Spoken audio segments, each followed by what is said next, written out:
ऐसा झुठलाया जाता रहा है हमेशा। सत्य तो ऐसा झुठलाया जाता रहा है कि आदमी तो छोड़ दीजिए, भगवान को जब झुठला देता है तब आदमी किस खेत की मूली है।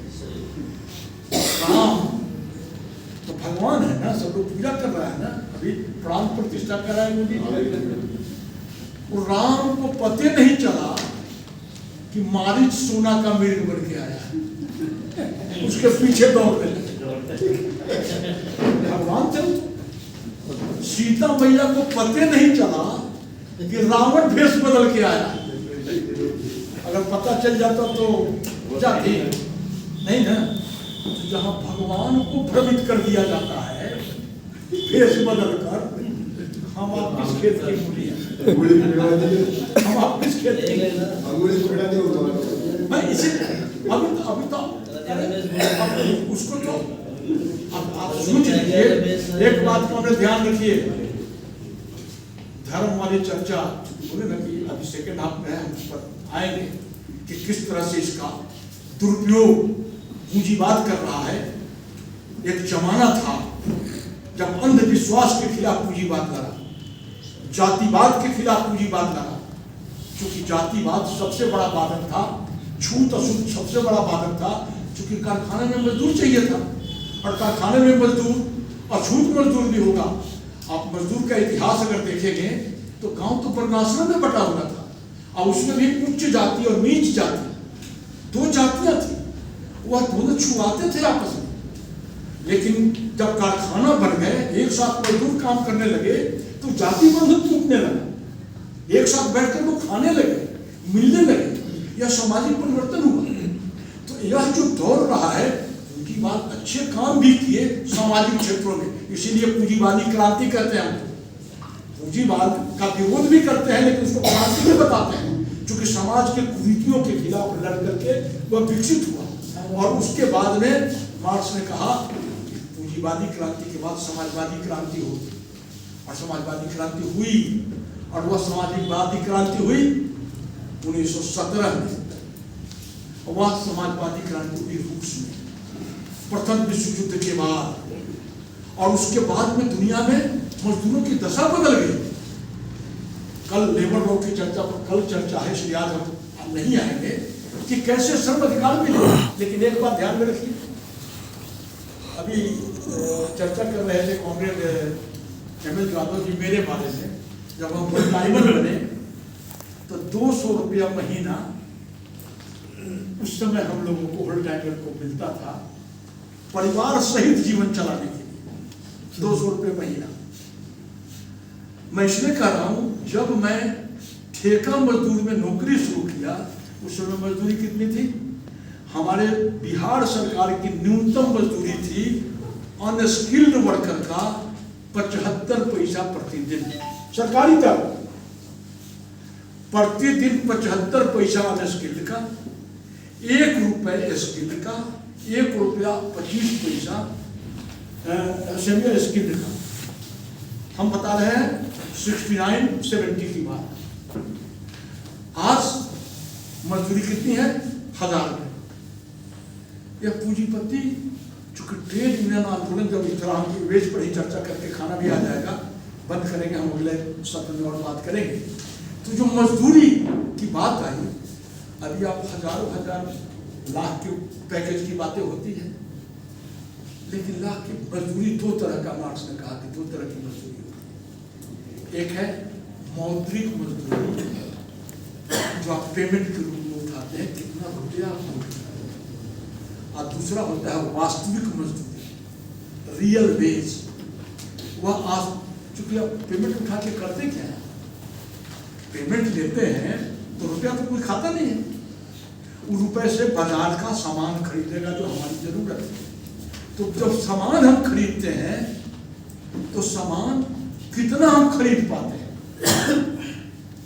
तो पूंजीवाद में एक दार्शनिक आया, पूंजीवादी दार्शनिक अर्थशास्त्री, जिसका नाम था केन्स,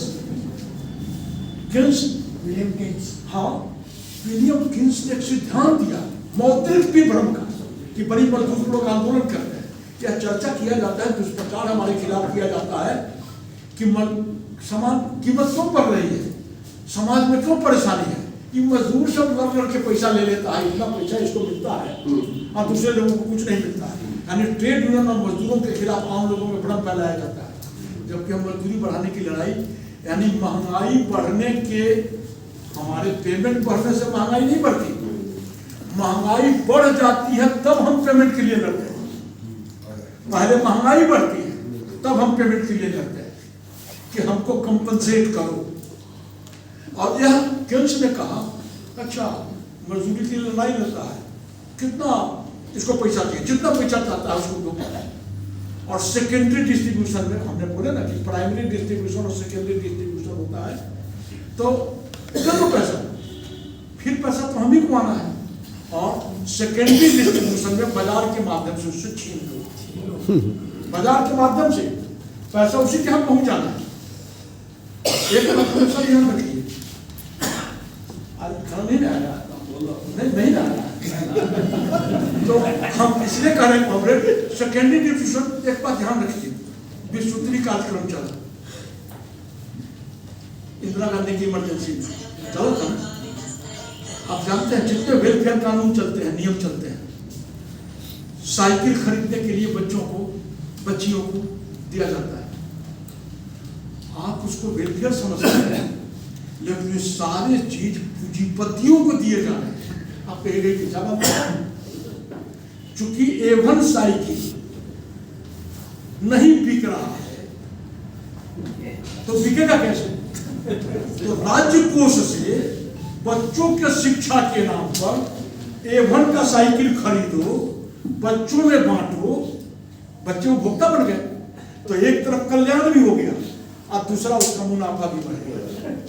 लोगों के नजर में कल्याण है, घुमा फिरा के वहां मुनाफा दिया जा रहा है। अनाज डिस्ट्रीब्यूशन, अनाज डिस्ट्रीब्यूशन के दो कारण है जो 5 साल से कर रहा है। एक तो मोदी के आने के पहले भारत में फूड सिक्योरिटी एक्ट लेफ्ट के समर्थन से जो सरकार बनी थी उसमें पास हुआ था, मनमोहन सिंह की सरकार, खाद्य सुरक्षा अधिनियम। और वो भी इसके कृपा से नहीं, पूरे दुनिया के स्तर पर जो भूख के खिलाफ अभियान चला, यूएनओ का चार्टर है। कल हम थोड़ा जब ILO की चर्चा करेंगे तो उसकी चर्चा करेंगे कल में। तो दुनिया में भूख, हंगर इंडेक्स दुनिया में हर साल तय होता है। भारत में भूखमरी है तो तौहीनी है भारत में। तो एक तरफ दुनिया को भी हमको शांत करना है और दूसरे तरफ जब हमको 5 किलो अनाज मिल जाएगा तो आमदनी जो हम घर में खर्चा करते थे कुछ तो बचेगा, तो कुछ बचेगा तो बाजार में हम खरीदेंगे। तो बाजार में खरीद क्षमता विकसित करने के लिए भी एक तरह का अप्रत्यक्ष सहयोग है, ये अर्थशास्त्र का नियम है। अप्रत्यक्ष ढंग से बाजार में गतिशीलता लाने के लिए, बाजार में खरीदार बढ़ाने के लिए यह सरकारी सहयोग है। जितना लोन दिया जाता है यूथ लोगों को, वह पैसा घुमा फिरा कर मार्केट में जा रहा है। तो बाजार जहां मंदी है, सुस्ती है, बाजार की सुस्ती को तोड़ने के लिए राज्य की तरफ से सहयोग हो रहा है। और उसका पैसा आ कहां से रहा है? यह बेईमान टीवी वाला प्रचार करता है कि शायद जनता के टैक्स पेयर का पैसा। फैक्ट है कि जनता को ही लूट लूट के यह सारे खजाने में पैसे जमा किया जा रहा है। आपको मालूम है अभी प्रेजेंट रिजीम में जो राज्य चलता है, स्टेट चल रहा है, उसमें GST आया ना, जिसको राहुल ने कहा था Gabbar Singh tax, GST Gabbar Singh tax. आप इमेजिन नहीं करेंगे कॉमरेड, मुर्दा के कफन पर, हमको याद है कि जब कोई मर जाता था, कपड़ा दुकानदार के यहाँ जाता था ना कि मुर्दा के लिए कफन लेना है, तो कहता था पैसा नहीं देंगे, ले जाओ। याद कीजिए, आप देखें मुर्दा के कफन का पैसा नहीं लेता, मुनाफा तो छोड़ दीजिए, हम ऐसा देखें कोई ऐसा चीज नहीं है जिस पर GST ना हो। और सबसे ज्यादा, और इस पीरियड में corporate tax, wealth tax, excise duty इतने घटाए गए हैं आप इमेजिन नहीं करेंगे। और सबसे बड़ी बात तो यह है कि पूंजीवाद जो छद्मी है, सूचना तंत्र आपको सूचना ही नहीं पहुंचने देगा, सत्य को छिपाएगा। इसलिए आप जिस पीरियड में रह रहे हैं, पूरे दुनिया में हर साल डिक्शनरी में नया नया शब्द खोजा जाता है।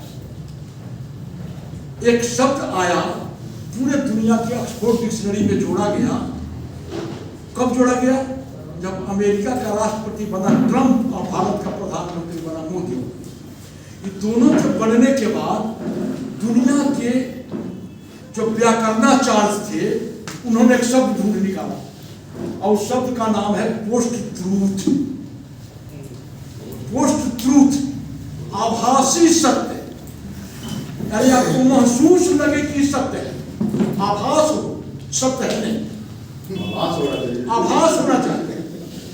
और आभासी सत्य इतना झूठ बोलो, क्योंकि जर्मनी में के हिटलर हुआ था, उसका प्रचार मंत्री गोबेल्स था। गोबेल्स का सिद्धांत था कि झूठ बात को जोर जोर से और लगातार बोलो तो लोग उसको सत्य मान लेते हैं। और वही सिद्धांत गोबेलियन थ्योरी इसको बोलते हैं, वह लोग सत्य मान लेता है, वही आभास हो गया, महसूस हो गया कि सत्य है। और इस पर बहुत सी किस्सा कहानियां हैं, लेकिन आप इमेजिन नहीं कर सकते हैं कि आज मोदी के इसी छवि निर्माण के लिए और वो खरब रुपए खर्च किए जा रहे हैं। 24 घंटा सारे मीडिया तंत्र पर नियंत्रण कर लिया गया है। अमेरिका में तो गिनती ट्रंप पर डे कितना झूठ बोलता है, वहां के पत्रकारों ने गिनती निकाला था कि 1 घंटा में कितना झूठ बोला, 24 घंटा में कितना झूठ बोला। मोदी के बारे में, मोदी के झूठ की गिनती तो छोड़ दी, तो आंकड़ा ही खत्म कर हमारा हिंदुस्तान का स्टैटिक्स मामले जानिए। दुनिया में हिंदुस्तान का आंकड़ा स्टैटिक्स की वर्चस्व था। हमारे स्टैटिशियन, गणितज्ञ आर्यभट्ट से लेकर के और बाद तक आजाद भारत में जो भारत का बनाया था ढांचा, वह भी स्टैटिशियन थे। उन लोगों ने जो स्थापित किया था हमारे आंकड़े को, इस मोदी राज में सारा खत्म कर दिया। लेबर ब्यूरो था हमारा, श्रम विभाग का, वह लेबर ब्यूरो आंकड़ा जमा करता था मजदूरों का, वह लेबर ब्यूरो का आंकड़ा जमा कर दिया। हमारे देश का जो स्टैटिस्टिकल कमीशन ऑफ इंडिया था, उसका अध्यक्ष रिजाइन कर दिया, लेकिन कोई फर्क नहीं पड़ता है। इसके जितने आंकड़े दिखाए जाते हैं, सारे आंकड़े झूठ का पुलिंदा है, मन गढ़ंत है। और इसमें हमारी बात नहीं, सुब्रमण्यम स्वामी जो बीजेपी का एमपी आज भी है, और अलग बात है कि वैचारिक भिन्नता है, लेकिन पूंजीवादी अर्थशास्त्री ही सही, वह दुनिया के रिप्यूटेड यूनिवर्सिटी का प्रोफेसर रहा है, चाहता है अभी भी पढ़ाने। उसने कहा कि दुनिया में पहली बार जीडीपी का जो कंसेप्ट लाया था अर्थशास्त्री, वो हमारे साथ रहा है। मोदी को बहुत भलकर शब्दों में गाली दे रहा है कि कैसे झूठ बोलता है, पूरा आंकड़ा छिपाता है, लेकिन उसी को हम लोग सत्य मान रहे हैं। तो मैं कहा सत्य का अन्वेषण जरूरी है, और इसीलिए लगता है कार आ गई है, खाना भी लगता है आ गया है। हम सेकेंड हाफ में फिर हम लोग थोड़ा शुरू करेंगे। इतना बात हम जरूर कहेंगे साथियों कि हम लोग अपनी जिंदगी की पढ़ाई, अपने जिंदगी के संदर्भ, मैं शुरू में जो कहा फिर रिपीट कर रहा हूं, हर मुद्दों पर हम लोग अपने दृष्टिकोण से देखें कि यह जो हो रहा है, जो घटनाएं घट रही है, जो समाज में चर्चाएं, वह चर्चा हमारे हित में कितना है, हमारे परिवार की होगा, हमारे परिवार के हित में कितना है। इसी के साथ हम लोग लंच के बाद बैठेंगे और फिर जो कुछ बचे हुए मुद्दे हैं उसकी चर्चा करेंगे, और उसके बाद में फिर और बातें होगी। धन्यवाद।